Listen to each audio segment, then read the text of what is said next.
गौतम बुद्ध, जिन्हें सिद्धार्थ गौतम और भगवान बुद्ध के नाम से भी जाना जाता है, को बौद्ध धर्म का संस्थापक माना जाता है। उनके अनुयायियों को बौद्ध कहा जाता है। गौतम बुद्ध को आमतौर पर बुद्ध के रूप में भी जाना जाता है, जिसका अर्थ है एक प्रबुद्ध व्यक्ति जिसने पीड़ा और अज्ञानता की स्थिति से मुक्ति पा ली है, निर्वाण की स्थिति प्राप्त कर ली है। गौतम बुद्ध का जन्म पूर्वी भारतीय उपमहाद्वीप के किनारे हिमालय की तलहटी के ठीक नीचे एक राज्य में हुआ था। भगवान बुद्ध का जन्म शाक्य वंश के प्रतिष्ठित परिवार में हुआ था।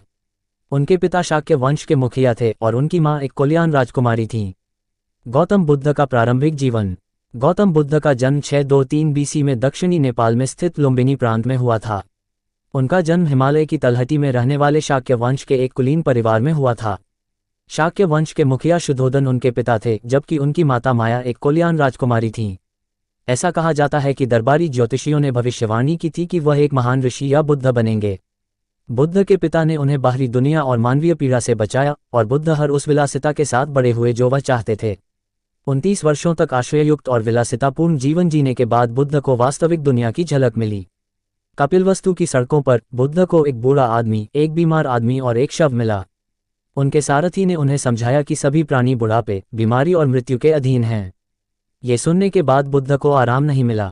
लौटते समय रास्ते में उन्हें एक भटकता हुआ साधु टहलता हुआ दिखाई दिया।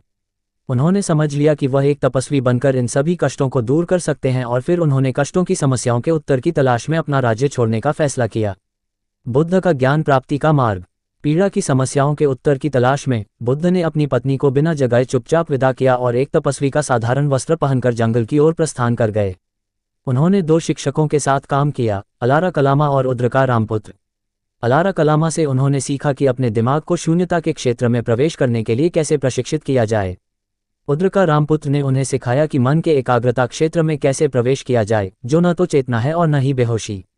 आखिरकार बुद्ध ने मुक्ति की तलाश में अपने दोनों शिक्षकों को छोड़ दिया।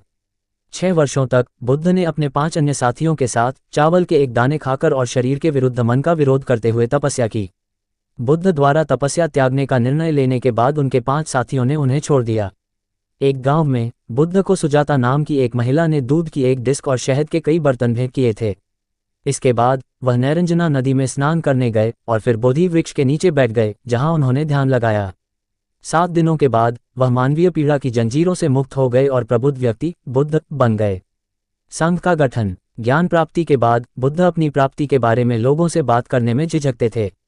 उनका मानना था कि अधिकांश लोगों के लिए इसे समझना बहुत कठिन होगा। लेकिन ऐसा कहा जाता है कि भगवान ब्रह्मा ने उन्हें अपना निर्णय बदल दिया।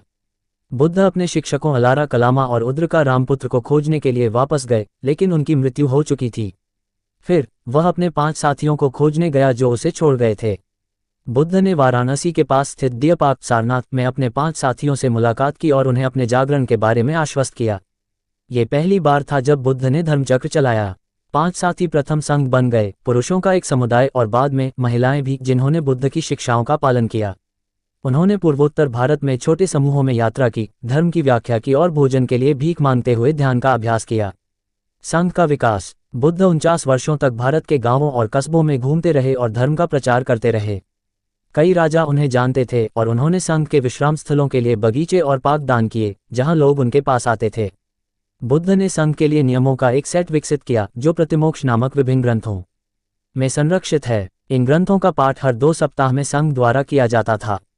गौतम बुद्ध के अंतिम दिन। बुद्ध की मृत्यु 80 वर्ष की आयु में सुअर का मांस या मशरूम खाने के बाद हुई। उनकी मृत्यु शैया पर एकत्रित भिक्षुओं ने उन्हें यह एहसास कराया कि सब कुछ क्षणभंगुर है। उन्होंने उनसे स्वयं और धर्म की शरण लेने को कहा। उनकी मृत्यु के कुछ शताब्दियों के बाद बुद्ध को भगवान बुद्ध की उपाधि दी गई। निष्कर्ष। सभी सुख सुविधाओं से युक्त एक कुलीन परिवार में जन्मे बुद्ध ने मानव पीड़ा की समस्या का उत्तर खोजने के लिए अपना सब कुछ छोड़ने का फैसला किया। बोधि वृक्ष के नीचे ध्यान करने के बाद उन्हें ज्ञान प्राप्त हुआ और अंततः उन्होंने अपने संघ की मदद से अपनी शिक्षाओं का प्रसार किया। वह बौद्ध धर्म के संस्थापक बने। बुद्ध की मृत्यु का वर्ष अभी भी अनिश्चित है, लेकिन